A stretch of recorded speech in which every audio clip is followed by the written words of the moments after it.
Volodymyr Zelensky is right now in Spain to discuss our ongoing defense cooperation, the preparation of a new military aid package, and training for Ukrainian soldiers. Details of the visit seen tomorrow episode. And today we will discuss online mobilization in Russia, covered Russian sabotage in Europe, not so covered after all, fun with funds more invested in safety the faster it comes. Good afternoon. Now on to this and more news in today's wrap-up on UATV English, doing what we do best. That is breaking hard truth in easy terms for the whole free world directly from Ukraine.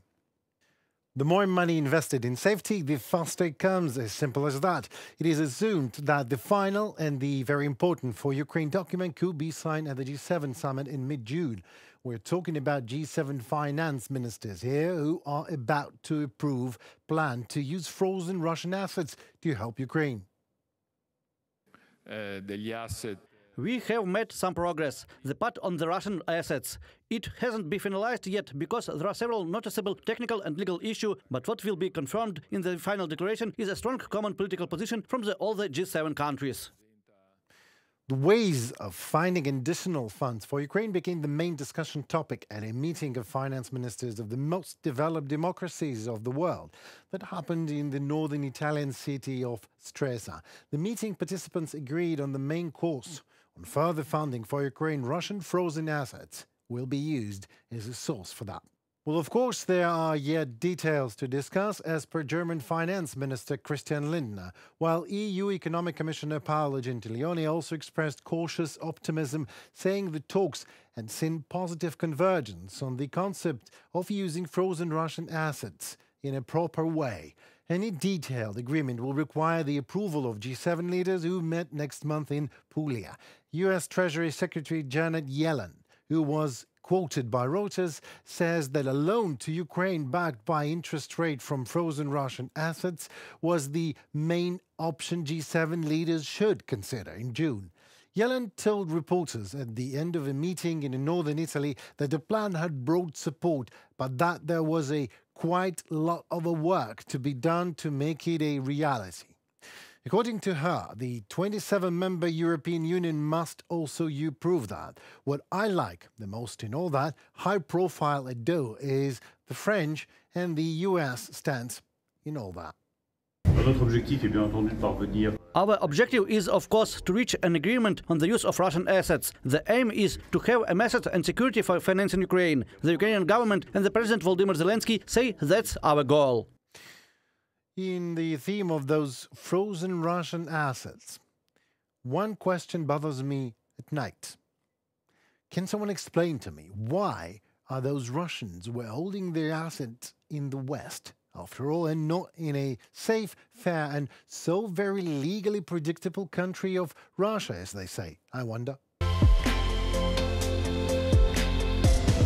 The United States and allied intelligence are tracking an increase in low-level sabotage operations in Europe.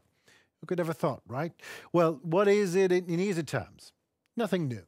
Usual Russian campaign to undermine support for Ukraine's war effort. Some covert operations are just stupid, if you like arsons or attempted arsons, including a warehouse in England, a paint factory in Poland, private homes in my native Latvia, and most oddly, an IKEA store in Lithuania. Some were just not too covert. In Berlin, just recently, in April, 2 German-Russian nationals were arrested on suspicion of plotting sabotage attacks, including on U.S. military facilities, in what officials called a serious effort to undermine military support for Ukraine. Authorities have searched the homes and workplaces of these 2 suspects who stand accused of working for Russian almost secret service. One of them, identified as Dieter S., had since October 2023 discussed possible plots with a person linked to the Russian secret service. There is a much broader pattern of Russian malign activity across Europe.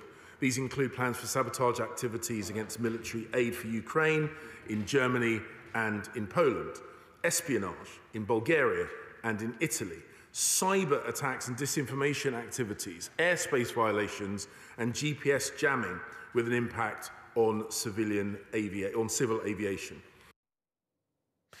While the acts might appear random, they are part of a concerted effort by Russia to slow arms transfers to Kiev and stage the show of appearance of growing European opposition to support for Ukraine.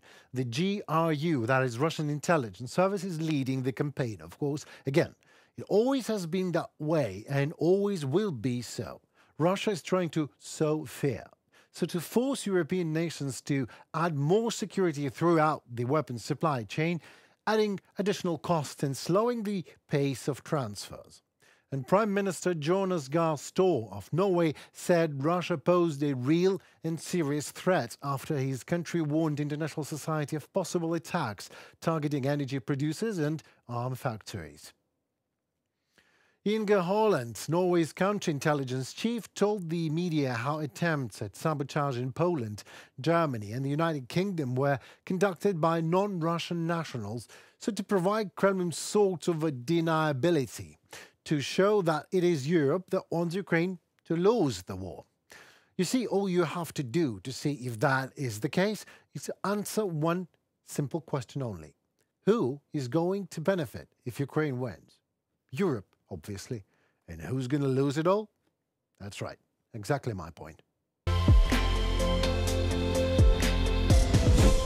Dear Russian user, you have one new push notification in your state service application. Go on, click it now. Well done, congratulations. From now on, you are a newly mobilized conscript. A new mobilization wave in the Russian Federation may be announced already before the beginning of 2025, as per the Financial Times, who are citing a source close to the Russian military command. According to this source, the Russian authorities are currently, I quote, ready to sacrifice some operational success at the front to protect society. End of end of quote. The mobilization in the Russian Federation continues. We understand that Russia has mobilization potential, and if necessary, they will use it, regardless of how many negative consequences mobilization will bring for industry, the national economy, and the whole of Russia. Vadim Skibitsky, representative of the main intelligence directorate of the Ministry of Defense of Ukraine. Online military subpoenas in Russia will begin to be sent out massively as soon as from November 1st, 2024, as says the resolution of the United Military Register, which was published by the government of the Russian Federation. Notifications to those liable for military service on all new entries in the register will be sent through the state service site and mobile application. For example, updates on temporary restrictive measures, or any information on registration and removal from the said military register. A very Russian way to exploit the advantage of IT that is supposed to make life easier, but obviously not Russian life. An electronic military subpoena will be deemed served after 7 days. It has been registered automatically. So the conscript will become conscript anyway, whatever. And if a conscript does not know he is a conscript and does not appear at the military registration and enlistment office within 20 days, well then he will be prohibited from registering an individual entrepreneurship company or becoming self-employed or obtaining a foreign passport.